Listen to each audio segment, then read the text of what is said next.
Hello everybody, and welcome back to another one of our Telequarium programs here at the Alaska SeaLife Center. My name is Haley, and thank you for joining us. If you haven't been tuning in, just to let you know, we do these streams every day on our YouTube channel at 12 and 2. So thanks for joining us today. For today's program, we are going to be talking all about walrus. So we're going to talk about some of their adaptations, where they live, and then we have a really fun experiment coming up a little bit later where we're going to get into this ice bucket right here. So to start out with, what are walrus? Well, walrus are a very large member of the pinniped family, which is related to seals and sea lions, both of which we have here at the Alaska SeaLife Center. So they're a very large marine mammal. And they also live in the Arctic. So they live up where there's a lot of sea ice and it's very cold. This is a very challenging habitat to live in. So we're going to talk about some of the adaptations that walruses have to deal with this habitat. So first of all, like we said before, walruses are very large animals. So the male walruses can be about 4,000 pounds and female walruses can be about 2,000 pounds. So they have a really large body size, and this actually helps them with keeping warm, and it prevents them from getting cold really easily because of that large body size. We're going to talk a little bit later about another adaptation they have with their body to help keep warm as well, but I'm going to save that one for a little bit later. Another adaptation that they have to help deal with the cold and living in the cold and primarily on ice floats is they have tusks. So right here next to me, I have a couple examples of some walrus tusks. So this is a walrus tusk right here. They can be up to about 3 feet in length, and male and female walruses both have tusks.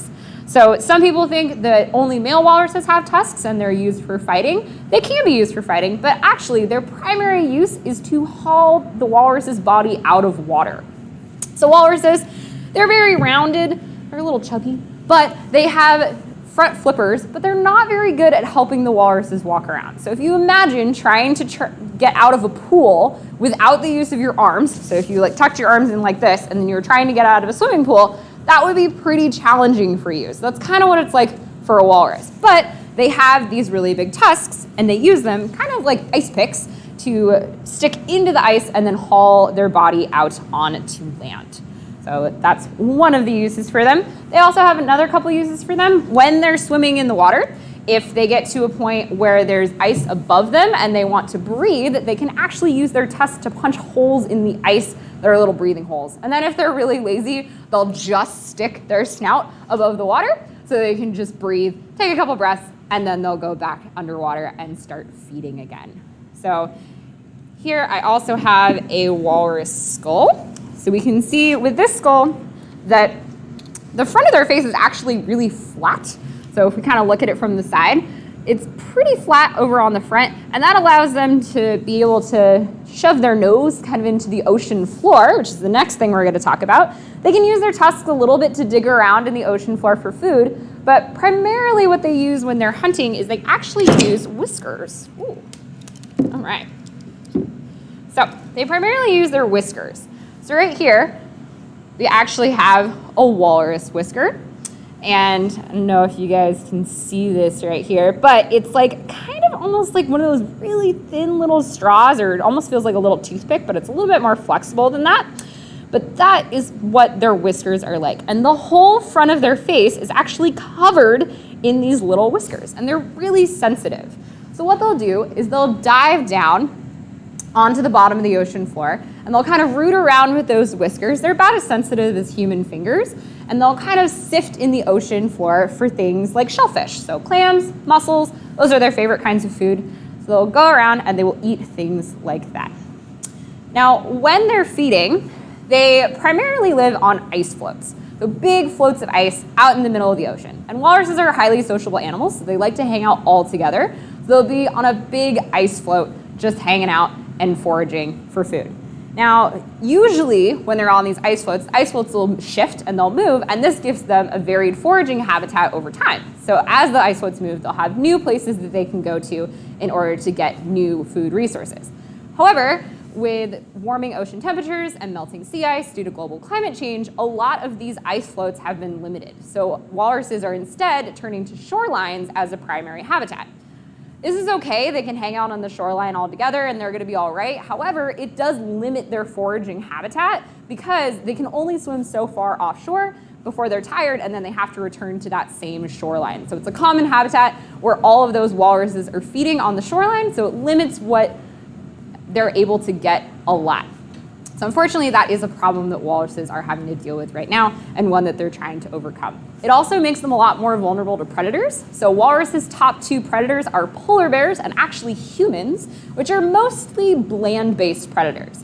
So if they're on an ice float, they're a lot safer from those predators than if they are on a beach or shoreline on land. All right, so the next adaptation of walruses we're gonna talk about, I'm gonna show you our Kiwi Walrus we built here.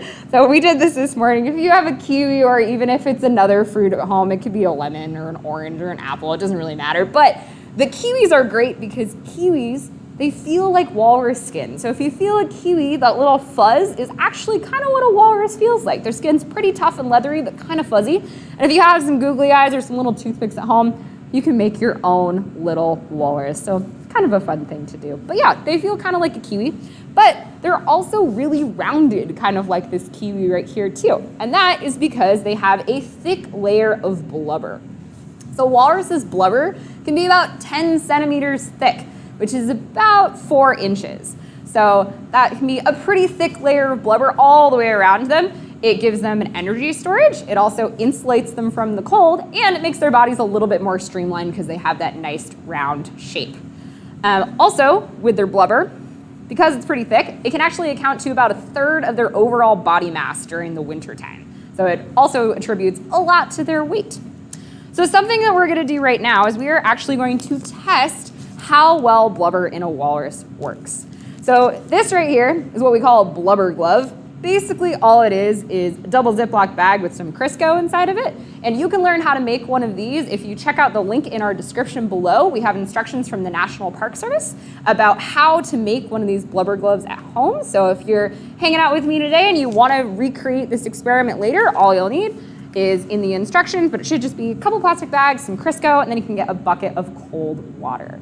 Basically what I'm gonna be doing is I'm gonna be putting one of my hands inside of this blubber glove, and then I'm gonna keep one of my hands exposed. So humans, I don't have blubber, right? I'm really not good at thermoregulating in cold water. So my hand is gonna get cold pretty quickly, but this is going to simulate if I had a blubber layer on my hand. And I'm gonna put my hands in this tray of ice water for a little bit, and we're gonna leave them there. And then at the very end, we can see which one of my hands is colder by actually using an infrared camera we have here. So we're in our changing exhibit room right now at the Alaska SeaLife Center, and right now, this room is dedicated to some of our scientific research. We're doing research with our animals right now that's actually using a thermal imaging camera. So we have this already set up on the floor, so we thought, why not use it? And we're gonna get to tell exactly the temperature difference between my hands by looking at this thermal imaging camera at the very end. So what we're gonna do right now, I'm gonna put one hand in here, one hand not, and I'm just gonna stick them in ice. But while I'm doing this might take a little while. I'm gonna let my hand get nice and cold. So to distract myself from how cold my hand is going to be, we are going to talk a little bit about our wildlife response unit. And I have some cool pictures to queue up here for you guys as well. So go ahead and check those out. But not only is the Alaska SeaLife Center an aquarium and also a research institution, but we are actually also a wildlife response unit. So what this means is we are actually the only facility in Alaska that is authorized to be able to rescue and rehabilitate marine mammals. So things like walruses, sea otters, seals, and whatnot. So back in June of 2017, we actually got a call from Nome, Alaska, which is a little bit north of here, about a baby walrus. So we went and we picked him up, and that is how we got Aku. So the picture that you're seeing right now, this is Aku when he first came to us. Now you might notice he's really wrinkly. That is not what normal walrus pups look like. So he was very malnourished when he came to us. I think he kind of looks like a Shar-Pei. He has all those little folds, but he's not really supposed to have those folds. He's supposed to be a nice round shape, but instead, Aku only weighed 120 pounds when he came to us. So he was very underweight. So when we got him, our first mission was trying to get him to bulk up on weight. So in order to do that, he had to have around-the-clock care. So walruses are very dependent on their mothers in their first 2 years of life. And because Aku didn't have his mother, we basically had to be a mother stand-in for him. Because of that, walruses that actually come into our wildlife response unit are deemed non-releasable. So once they come in here, unfortunately, we're not able to release them just because of that amount of human care they require, because they don't really know how to be a walrus yet. And we have to teach them pretty much everything. So Aku is gonna be with us for a while. But basically, he required 24/7 around-the-clock care, and we had to feed him milk. So marine mammals, when they're babies, they drink milk. So he was on a special milk formula diet, and he drank about 4,500 milliliters of milk a day, which is quite a lot. In calories, if you kind of equal that out, it is equal to about 7 McDonald's vanilla milkshakes, the large ones. So that is a lot of calories every day, but that is the amount of calories that a young walrus pup needs. So we were feeding him a lot of calories to make sure he got lots of blubber and lots of fat going on. And then, not only did we have to feed him all of the time, but he also has to have around-the-clock care in cuddles. So walruses are very social and very tactile animals, as we kind of talked about before. But basically what that means is that somebody had to be on cuddle duty all the time with our walrus. And while this may sound extremely cute, which it was, he was also like a 200, 300-pound animal who just wanted to be on top of you. And he has those whiskers, which are kind of like toothpicks, but he would like to nestle into the side of you, which can be kind of pokey.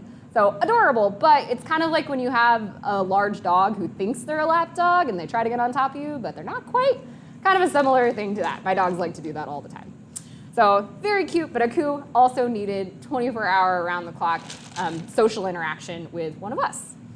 So after being with us for a while, we could kind of see the difference in the before and after of Aku. So he gained a lot of weight, he was looking really healthy, and we were really happy with him. So then after that, the governing bodies surrounding our center, they actually decided that it would be best for Aku to be transferred to a different facility.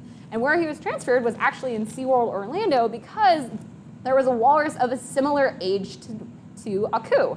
So he was transferred down there to go be with Ginger. So they were very cute together. So this is a picture of Aku and Ginger. Aku's the smaller one in the back, and Ginger's kind of the bigger one around the front.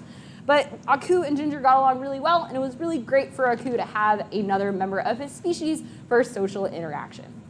Aku and Ginger are actually still together. They're at the Indianapolis Zoo right now. So if you want to check out some videos of them, go ahead and look them up. And last but not least, we have the number for our wildlife response unit right here. So this is our marine mammal stranding hotline. And if you call this anywhere in Alaska, or even if you're not in Alaska, this will probably connect you to your local stranding network.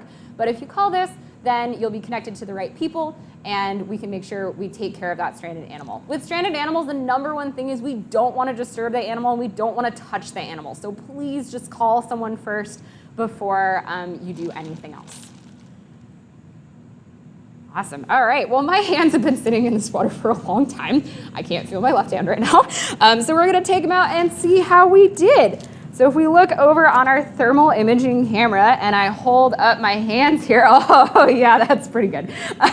So the fingertips of my right hand are a little purple, maybe a little cold, but my entire left hand is basically black, which means that it's really cold. So the lighter a color is, like if you see my forehead and my face here is more of like a white color, that means it's pretty warm. But my hand is more of a black color, and that means that it's pretty darn cold. So you can tell blubber actually works really well as an insulator. Whew. All right, well, I'm gonna go let my hand recover for a little bit, but thank you so much for joining us today for another Telequarium program. I hope that you enjoyed learning a little bit more about walrus. If you have any questions, go ahead and comment those questions down below. We'll try to answer them as best we can.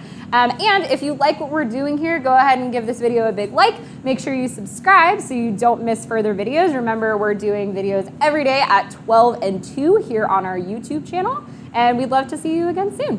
Bye, everybody.